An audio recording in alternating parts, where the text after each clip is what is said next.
Hello and welcome to The Green Room by Deloitte.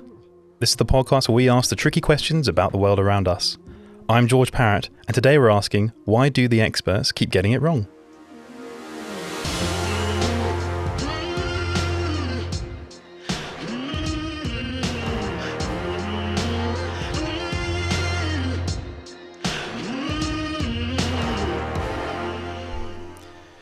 Thank you so much for downloading this week's episode. And this week we're tackling the big question, which is why do the experts keep getting it wrong? And I think as a species, we're sort of fascinated by the what next question. And we always like to listen to experts sort of give their predictions in order to try and unmuddy the unknown. But sometimes they get it wrong. And why did they get it wrong?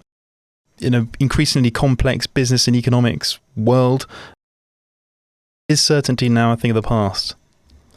Is there any point in making predictions at all? This week we're talking to a leading business journalist and a chief economist to find out the answer to our latest big question, why do the experts keep getting it wrong? And as ever, I'm joined by excellent co-host, and this week I've got the lovely Lizzie Elston with us. How are you, Lizzie? I'm lovely, thank you, George. It's always good to hear the alliteration is still working, a bit like the effervescent Ethan, I think, from a couple of weeks ago. Very well indeed, thank you, George. Yes. Yeah, and we're talking about predictions, and I think the likes of Nostradamus has made a fine career out of predicting things. But Lizzie, I think you have a couple of predictions you can share with us. I do. So let's look at some predictions from the past. So 2006, a tech journalist from the New York Times said, Apple will never come out with a cell phone. A year later they released the iPhone.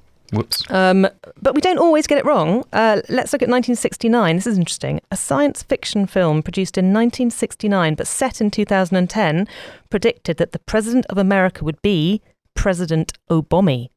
Ooh, that's quite good foresight, isn't it? Yeah, indeed. And we can all remember the Simpsons episode which predicted Donald Trump as president as well in a fantasy imagination. And who could forget the infamous prediction made by Michael Fish when he predicted there definitely would not be a hurricane in 1987? Earlier on today, apparently, a woman rang the BBC and said she heard that there was a hurricane on the way. Well, if you're watching, don't worry, there isn't. But having said that, actually, the weather will become very windy, but most of the strong winds, incidentally, will be down over Spain. Well, let's get down to it. Lizzie, who have we got in the green room today? We're joined today, first of all, with James Ashton. James is a freelance financial journalist who writes about the economy, business, leadership and technology. He was previously city editor and executive editor of the Evening Standard and Independent. He also hosts his own podcast, Leading with James Ashton. Hi, James. Hi. And it's a very good podcast. I can definitely shout out. It definitely is. Give it 5 stars. And we're also joined by Ian Stewart. Ian is a partner and chief economist at Deloitte, where he advises boards and companies on macroeconomics. Ian leads our quarterly survey of chief financial officers and writes a popular weekly economics blog, The Monday Briefing. Hi, Ian. Hello there. Let's jump into the icebreaker challenge. Here we go, guys. Are you ready for this? We're all ever wet ready. This is the bit people dread. This is not in the notes.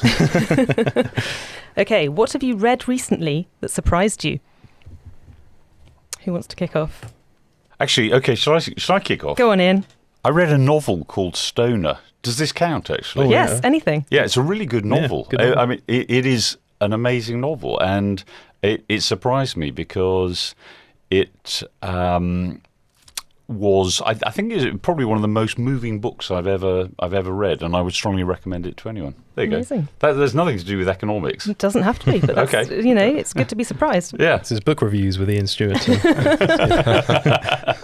James, what about you? Well, mine's booky as well. So one that's relevant to this conversation, Hans Rosling's Factfulness, which I think is a really positive, interesting take on statistics and how they're interpreted and how the world isn't as bad as all that.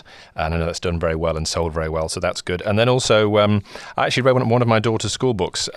So she has just read The Boy at the Back of the Class, which is a really good book that for that primary school age introduces ideas around refugees and displacement and so on. I think it's one of those novels that can cut through from adults to children. I've heard it's great. Well, I read a lot of children's literature as well, James. I have a 4-year-old daughter, so that's most of my reading. But I did recently read The Goldfinch by Donna Tartt after a Paul Lee recommendation, actually, previous a guest on the podcast. And I was surprised at how long it was. Was it that tomic? I'm not sure, but an interesting read nonetheless. Also, I was also surprised at the fairly poor reviews that Frozen 2's had in the media as well. So that's two different ends of the spectrum there. Well, you'll be bumping up the numbers, won't you? if you're going multiple times. Yeah. How about you, Lizzie? Oh my gosh, I'm struggling to think of something I've read that surprised me. I saw something recently that surprised me, which was on TV, watching a program about sort of tech entrepreneurialism in China, and a Chinese inventor who actually had invented the pinch motion on a glass screen. But Apple got hold of it, and of course, the rest is history. There you go.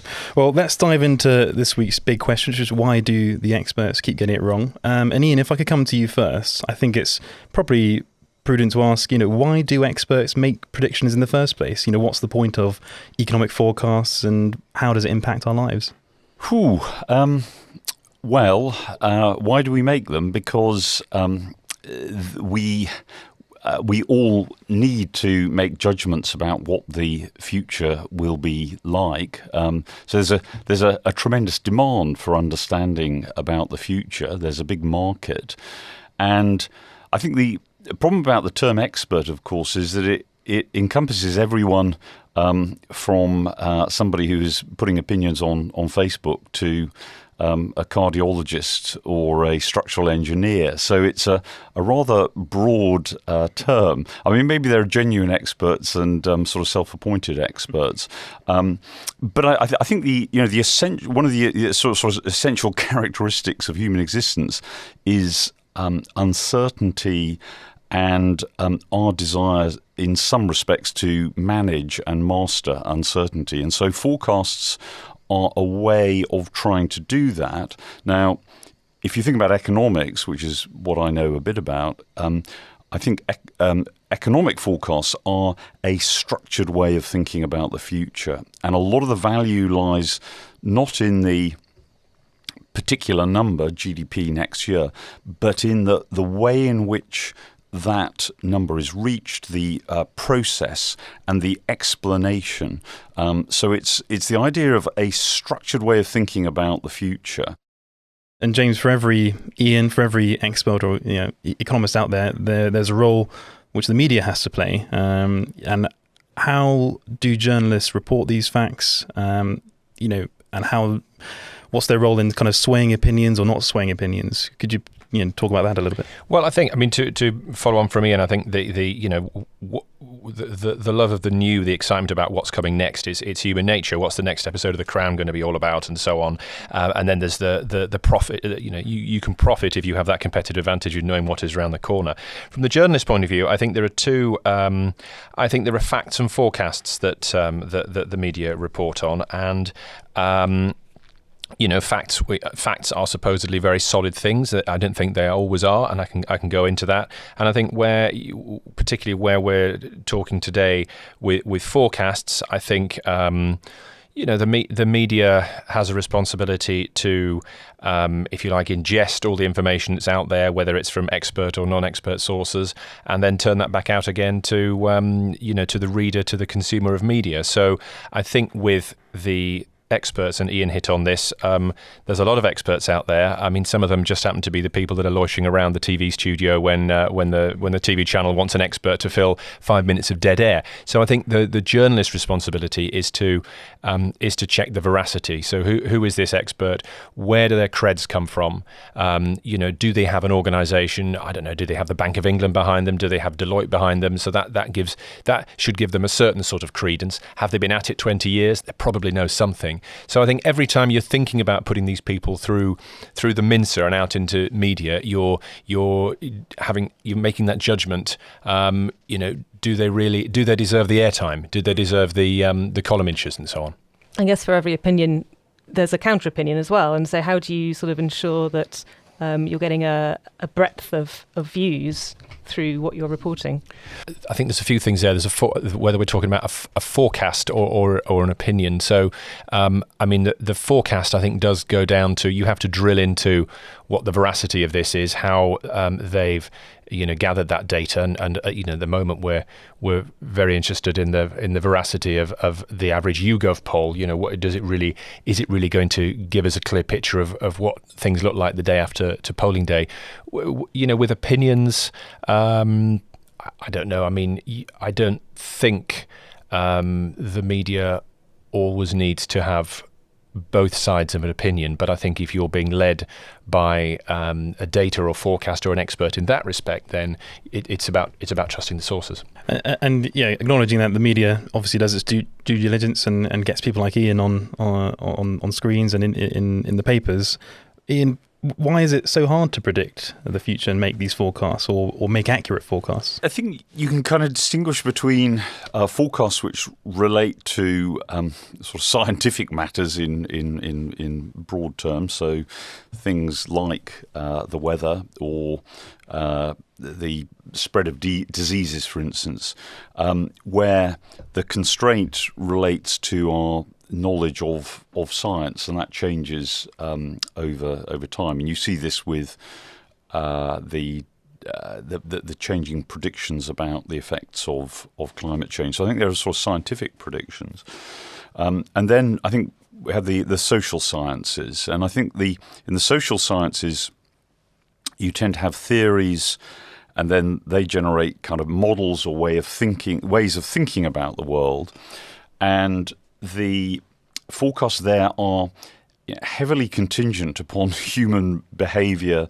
and human nature, where we can have our views, but what we find is that people's behaviour is capricious, and it's changeable, and it's hard to forecast. And I think a way of thinking about this is that I'm often asked as an economist, so what are the jobs of the future going to be?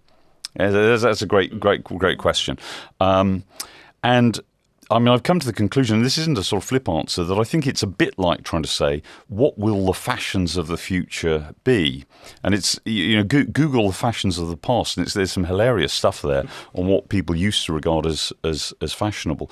But it reflects kind of changes in human appetite and attitudes, which are hard to model. And so if you take this into the real world, you can see that we end up with really big errors in terms of, say, opinion polls. So the opinion polls we know got it badly wrong over Brexit, over the 2017 election, over the US presidential election 2016.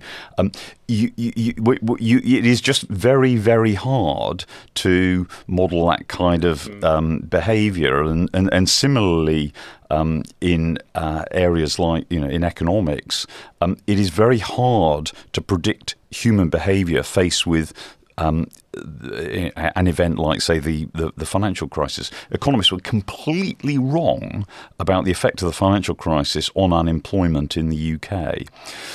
So all sorts of things in our models prove to be wrong. So this is why things get it wrong. What I do want to say, however, that despite these problems, it is worth trying to make these forecasts. It is very, very important, because unavoidably we have to make judgments about the future. You can't run government without having some view on the future. You can't run any organisation. And the other thing I'd say is that I think the errors in these forecasts over time are getting smaller, because we have access to more data and a greater ability to process data. So that should help improve the quality of forecasts.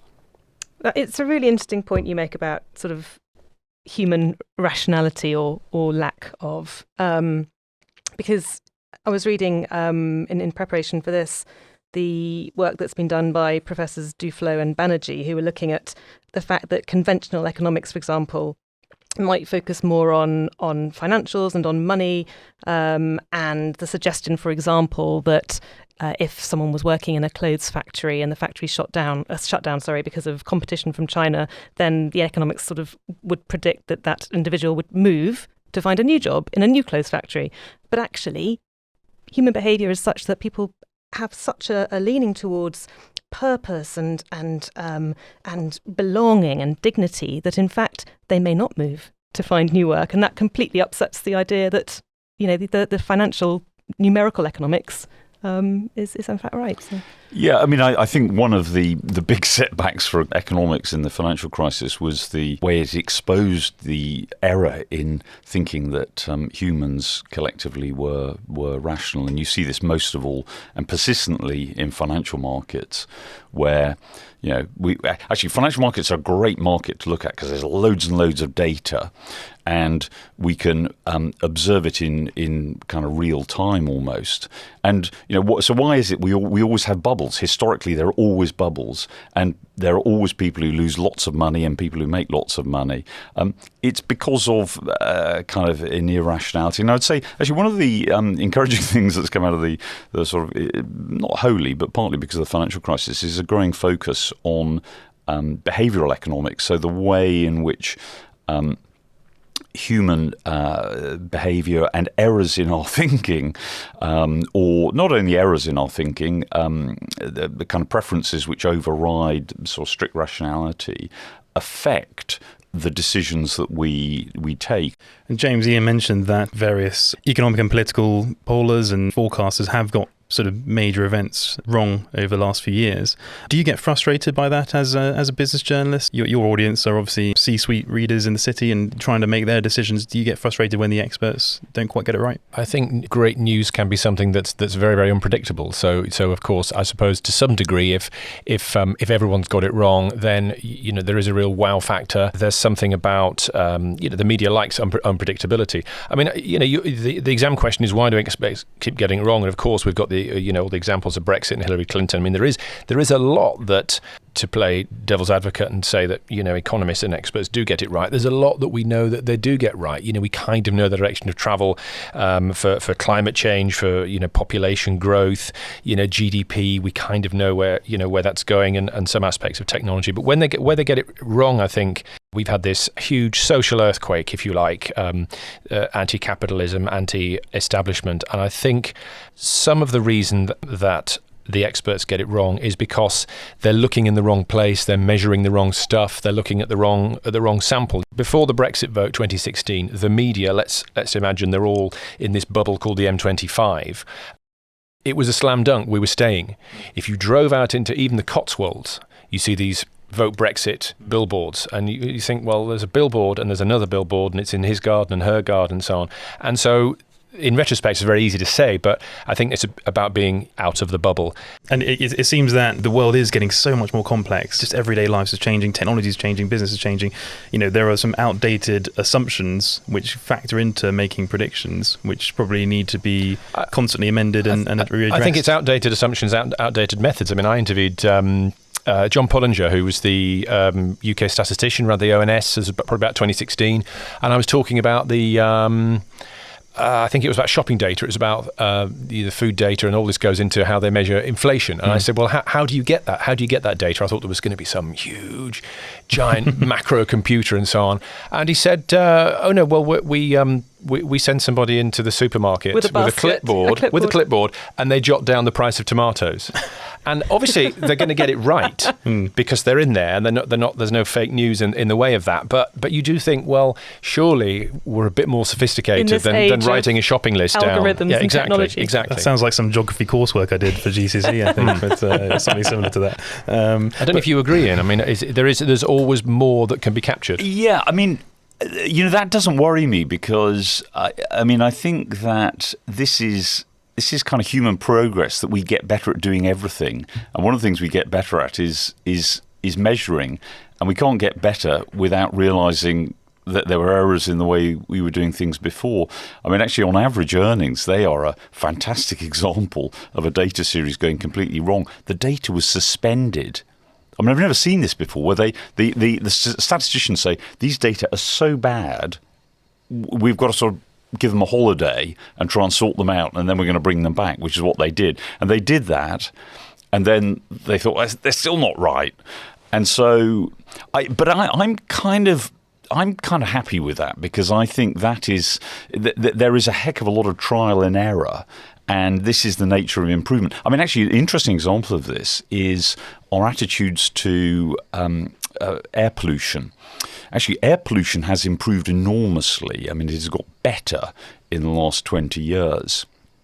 But our understanding of the effect of particulates has improved also significantly. So our kind of the threshold for thinking about levels of pollution has become much, much higher. And that's, I think, an example of how our knowledge improves over time. And I think that is kind of, that's it. That's a good thing. That's how society and human welfare improves.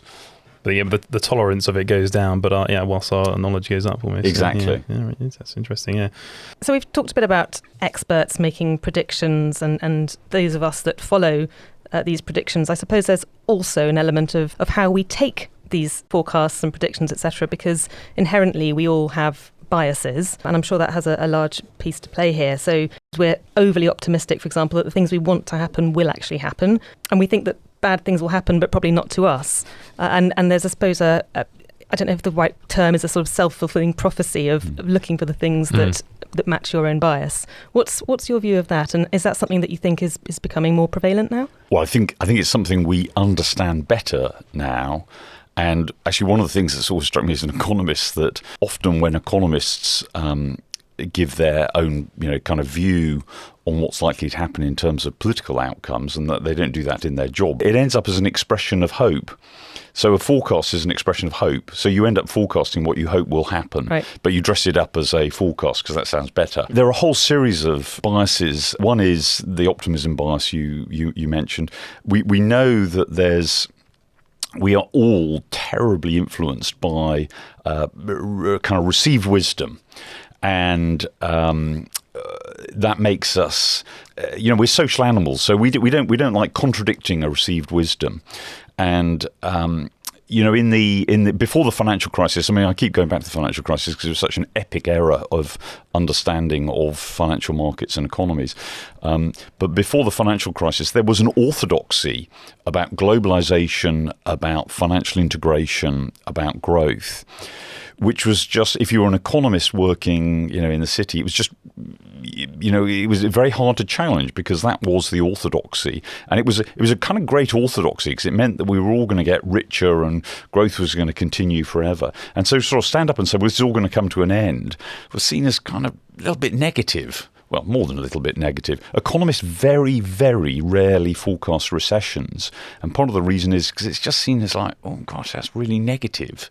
But we know that recessions occur all the time. They are, they are incredibly frequent events. So I think they're actually one of the big biases, I think, is just this groupthink and the fear of being unpopular. And these are, these are sort of social phenomenon. I'm not quite sure what the solution. Maybe get out more. But people don't like being unpopular. I mean, James even said economists like to be popular too.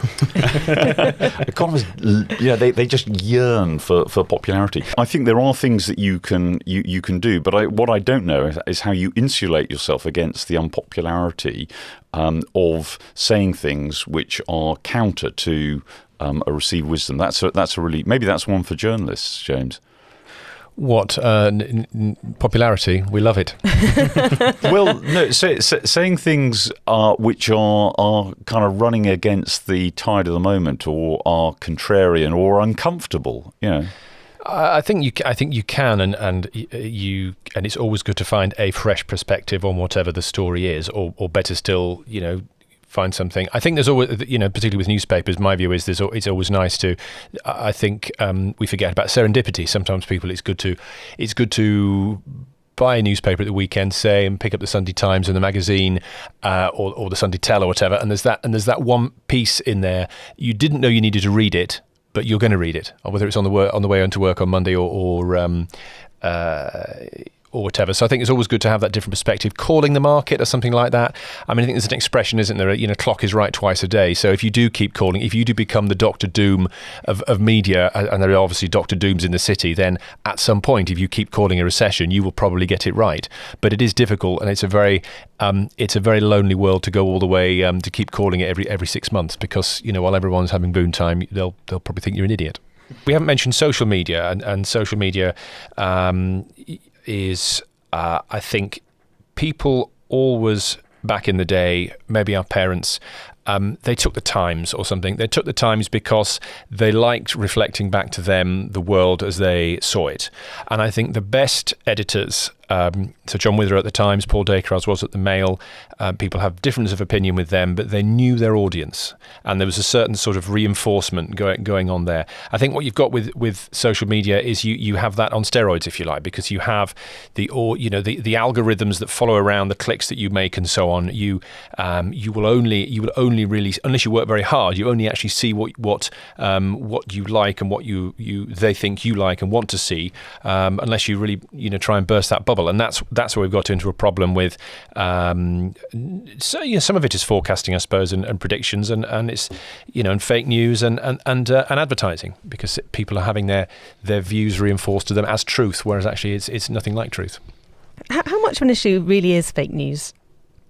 I think it's a huge issue for what I said. I mean, if you think that I don't know. Imagine news is something that used to be hosed down with twice a day. There's a hose pipe, and that's the bulletin. And now we're all swimming in this river, and it's it's flowing all around. There's what we believe. There's what the news brands tell us. There's what these other sources aren't quite as not quite as trusted as telling us. And so you really have to use a lot of judgment. And I think judgment is something that journalists have to have, because as we've discussed, I need to have confidence that I'm going to put Ian in the paper or on the broadcast because he's very credible. He comes from this organisation, and he's worth hearing, and so on.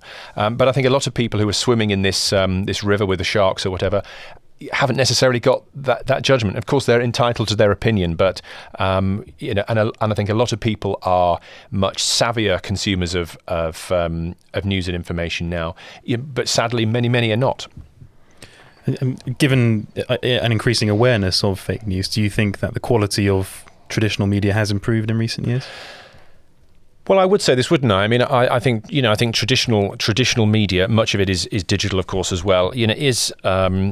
Is very strong in the UK and beyond. And if you think about all the checks and balances that traditional media need to go through, and you think about the checks and balances that Facebook and Twitter and others, who are absolutely not publishers, by the way, don't go through, it's light and shade. So I think there is a problem, because some platforms that disseminate are tightly regulated and legally responsible, and some of the bigger ones. I mean, let's face it, there are more people getting their news today via Facebook than they are via the News at 10, and yet we haven't quite got to the point where these big social media companies are responsible for their output, because it is their output. And I think, as you're right, it's the experts, in inverted commas, on social media who may be influencing opinions and maybe muddying the waters, as you say, which does make it harder to believe predictions when they do arise. When you read about it or hear about it on the radio. So but how do we? That's quite a dangerous thing, isn't it? Because then it sort of it lights that spark of actually we should be ignoring all predictions, really, and that's a bit of a challenge. But where does that leave us? When we're talking about massive issues around climate change, or is the Earth flat or not? These sort of things. Which, by the way, it's not. It's and not. The problem, and this is the problem. This